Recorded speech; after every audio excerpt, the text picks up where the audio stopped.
Comment comprendre la colère, l'inquiétude, mais aussi les aspirations des Français? Pour Pierre Rosanvallon, si l'on veut comprendre l'état réel de la société et le regard des citoyens sur la classe dirigeante, il faut oublier les statistiques et les sondages. Il faut décrypter la boîte noire du ressenti quotidien. Bonsoir Pierre Rosanvallon. Bonsoir. Soyez le bienvenu sur TV5 Monde. Votre nouveau livre a pour titre Les épreuves de la vie. C'est aux éditions du Seuil. Alors on est à 7 mois de la présidentielle, un peu moins même, et vous avez décidé de nous éclairer sur la mécanique des choix, au fond, politiques des Français. Que pensent-ils? Comment votent-ils? Quelles sont leurs aspirations? Quel est votre constat général? Le constat général, c'est que le langage politique est décalé par rapport à la réalité de ce que sont les Français d'abord et de la façon dont ils perçoivent leur situation. Le langage politique, il reste marqué par l'opposition traditionnelle gauche-droite. Et cette opposition traditionnelle, qu'est-ce qu'elle dit? C'est que la société, elle est divisée parce qu'il y a un conflit entre le capital et le travail, les salaires et les profits, la production et la consommation, la redistribution et puis la production des biens. En fait, quand on regarde ce qui se passe dans la société, on voit que toutes ces questions-là, elles existent, elles sont présentes, mais elles deviennent progressivement secondarisées par ce que vivent au quotidien les Français, ce que j'appelais des épreuves. Les épreuves, on en voit la trace dans le fait que la société semble gouvernée par des tas d'émotions, des émotions de colère, de ressentiment, d'abattement, d'anxiété face à l'avenir aussi. Mais derrière ces émotions dont les partis populistes se font en quelque sorte les champions, qui surfent sur ces émotions, eh bien, s'ils ne répondent pas à ces questions, c'est qu'ils ne voient pas que derrière ces émotions, il y a des réalités. Ces réalités, c'est tout un ensemble d'épreuves que vivent les Français. Mais ça, ce n'est pas nouveau. Les Français et les habitants de la planète entière vivent des épreuves de leur naissance à leur mort. Bien sûr, mais donc, quel est le tournant en France? D'abord, il y a deux types d'épreuves. Il y a les épreuves du destin, quand quelqu'un de votre famille décède, quand on a des problèmes avec un proche ou un problème amoureux. Mais il y a des épreuves qui sont des épreuves démocratiques, des épreuves sociales. C'est celles quand on se sent méprisé, c'est celles quand il y a de la discrimination, c'est celles quand on a un sentiment d'injustice, c'est celles aussi quand on voit sa personne, son intégrité menacée. Donc on n'est pas dans l'idéologie. Par le harcèlement, on n'est pas dans l'idéologie. Je crois que le grand problème, c'est que la politique est gouvernée par des affrontements idéologiques, alors que les Français vivent des choses dont on ne parle pas assez. Ces épreuves de la discrimination, de l'injustice, du mépris, du fait du harcèlement, ce sont des attaques, je dirais, des déconstructions des personnalités. Ce sont des attaques contre le sentiment d'égalité et on ne les prend pas assez en compte. Et comment ça se traduit dans la réalité, dans les mouvements de contestation? Vous les citez, qu'ils soient sur les réseaux sociaux, #MeToo, le mouvement des Gilets jaunes, que ce soit les manifestations contre la réforme des retraites aussi, ou encore les antipasses sanitaires aujourd'hui. Vous dites qu'en fait, avant, il y avait quoi? Il y avait par exemple un affrontement entre syndicats et patronat, et qu'aujourd'hui, on n'a pas de leader, on n'a pas de... Le fait est, ça m'a frappé beaucoup quand on regardait les Gilets jaunes. Les Gilets jaunes, ils ont défilé partout, sauf devant le MEDEF. C'est-à-dire qu'autrefois, manifestation, ça voulait dire des pancartes avec augmentons le SMIC, des plus gros salaires, protégeons l'emploi. Tout ça, ça reste des réalités. Mais on voit que dans les manifestations contemporaines, celles qui ont eu lieu avec MeToo partout dans le monde et en France aussi, celles qui ont eu lieu avec Black Lives Matter et qui ont un écho en France avec les problèmes de personnes qui sont originaires des Antilles ou d'Afrique, eh bien que toutes ces questions-là, elles ne sont pas prises en charge suffisamment dans le débat public. Alors on peut dire que les épreuves, le mépris, l'humiliation, le manque de respect, tout ça, c'est pas nouveau. C'est vrai, mais ce qui est nouveau, c'est la sensibilité à ces questions-là. Pourquoi il y a sensibilité plus grande? Parce qu'aujourd'hui, chacun a le sentiment d'une dignité qui fait qu'il faut que sa personne vaille quelque chose, soit reconnue, soit établie dans le respect, dans la dignité. Et ce n'est pas le cas en France, il y a un mépris? Il y a un mépris sous-jacent qui est parfois un mépris simplement d'indifférence. Le mépris de ceux qui regardent les problèmes de loin et de haut. Et le mépris venant simplement du fait qu'on ne parle pas de ce que vivent les gens. Donc il y a bien un antagonisme entre le peuple et les élites. Oui, pas simplement entre le peuple et les élites, parce que si on voit la question du mépris, par exemple, bien sûr, on peut dire qu'il y a du mépris d'en haut, mais il y a aussi des formes du mépris d'en bas. Tous ceux qui pensent qu'à travers la manifestation d'un certain type de racisme, ils vont retrouver une dignité parce qu'ils en écrasent d'autres. Ça prouve bien qu'il y a aussi des formes de mépris d'en bas. Et je crois que ce qu'il faut mettre... La politique, c'est de donner un langage à ce que vivent les gens. Les partis populistes ne font que surfer sur les émotions et ils sont un peu les banquiers du ressentiment. Hein. Ils sont un petit peu les agitateurs des colères et des anxiétés. Alors que... Qui aujourd'hui en France est banquier du ressentiment? Des noms? Des noms, c'est clair que c'est Marine Le Pen au premier chef, mais parfois il y a des accents de ce type-là aussi dans les leaders de la France insoumise, c'est clair. Éric Zemmour, n'en parlons pas.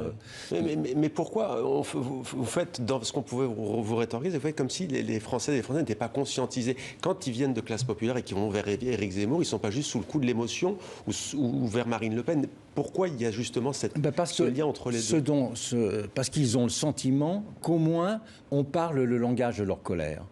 Que leur colère, leur ressentiment. C'est vrai qu'on entend souvent Éric Zemmour, je ne suis pas d'accord surtout avec lui, mais il dit la vérité. Voilà, c'est ça. Alors la vérité, c'est qu'en tout cas, il parle un langage qui part de nos insatisfactions quotidiennes. Il tient le langage de on peut dire, de notre malaise.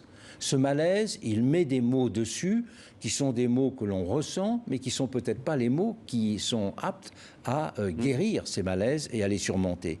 Et le grand affrontement que l'on risque de voir en France, c'est l'affrontement entre, d'un côté, le langage populiste qui exacerbe ces difficultés, qui parle le langage du malaise, et de l'autre côté, un langage de la raison qui dit non, revenons à des choses beaucoup plus calmes, il y a des conflits d'intérêts, on peut les gérer.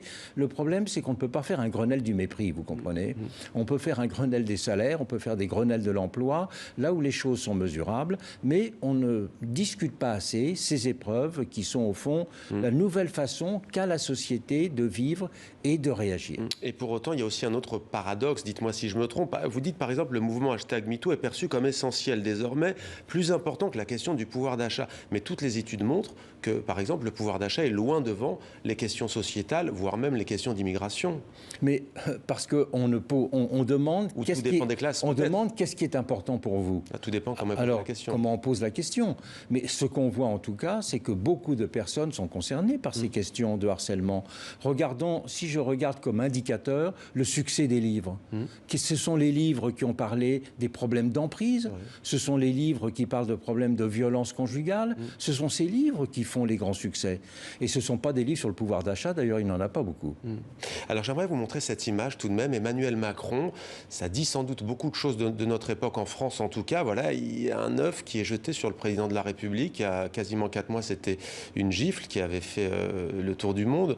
Qu'est-ce que ça dit de la société française? Ça dit que la société française ne s'entend plus comment avoir prise sur les choses, s'attaque au premier chef à la figure de celui qui est le chef de l'exécutif le plus visible.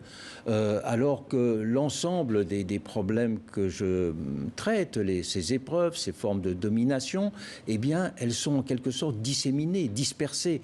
Là, on a une figure que l'on peut considérer comme le grand responsable de tout.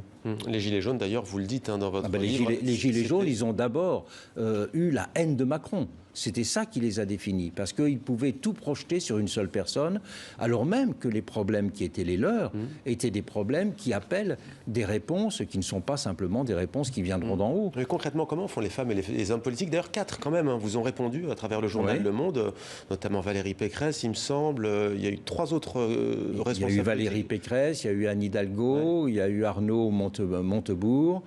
Et puis, je ne me souviens plus. 4e en tout cas. Et qu'est-ce que vous avez pensé de leur démarche d'ailleurs? Ils ont été... leur démarche face à un livre comme celui que je viens de publier, ils se sentent un petit peu obligés de dire oui, tout ça c'est très bien. Ils tirent un petit peu leur révérence, mais n'entrent pas dans la discussion. Mais qu'est-ce qu'elles peuvent faire concrètement? Parce que c'est ça la marge de manœuvre. Oui, mais ce qu'on peut faire, c'est au moins une chose. La démocratie, c'est parler des choses réelles. C'est montrer que ce que vivent les gens, ce qu'ils ressentent, eh bien, on met des noms dessus, on le met sur la table. Vous savez, être représenté, ça ne veut pas simplement dire avoir un porte-parole, quelqu'un qui parle pour vous. Être représenté, cela veut dire rendre présent sur la place publique les problèmes et les réalités que vous vivez. Et vous dites que l'État est une boîte noire pour les Français, ça veut dire quoi? L'État est une boîte noire parce qu'on ne voit pas comment il fonctionne. Et c'est surtout, je dirais, un être sans parole. Or, la politique, c'est d'abord parler. La politique, c'est d'abord donner un langage à ce que vivent les gens. Et cela, on ne le fait pas assez. Personne n'attend de solution miracle. Mais on attend au moins que soit reconnu comme important tout un ensemble de réalités. Une minute pour finir, un chiffre, Emmanuel Macron, dont on parle aujourd'hui dans ce grand temps. 46% des Français déclarent avoir une bonne opinion du chef de l'État. On a compris que pour vous, les statistiques n'étaient pas la panacée ni les sondages. Mais est-ce qu'il n'y a pas un paradoxe tout de même de deux France? Parce qu'on dit les chiffres ne veulent rien dire, mais tout de même, entre jeter un œuf sur le président et dire j'ai une bonne opinion du président de la République, il y a quand même deux mondes. Oui, on voit bien qu'il y a de la division et c'est justement le problème de la société française. On peut très bien imaginer que le président de la République soit à nouveau réélu. Le problème est de savoir comment il pourra gouverner. Je dirais qu'il faut bien séparer dans la période qui vient les considérations sur l'élection, les conditions de l'élection, qui va pouvoir gagner, qui a des atouts. Et après tout, on ne vote pas simplement pour ceux qu'on préfère, mais on vote pour éviter ceux qu'on déteste. C'est quand même une des règles de la politique. Mais le grand problème de l'élection, c'est celui qui gagnera l'élection, comment sera-t-il en mesure de gouverner, de traiter les problèmes des Français? Et si le président de la République est reconduit, ce qui est une possibilité non négligeable, eh bien, sera-t-il capable, aura-t-il les moyens de gouverner une France rebelle? C'est ça la difficulté.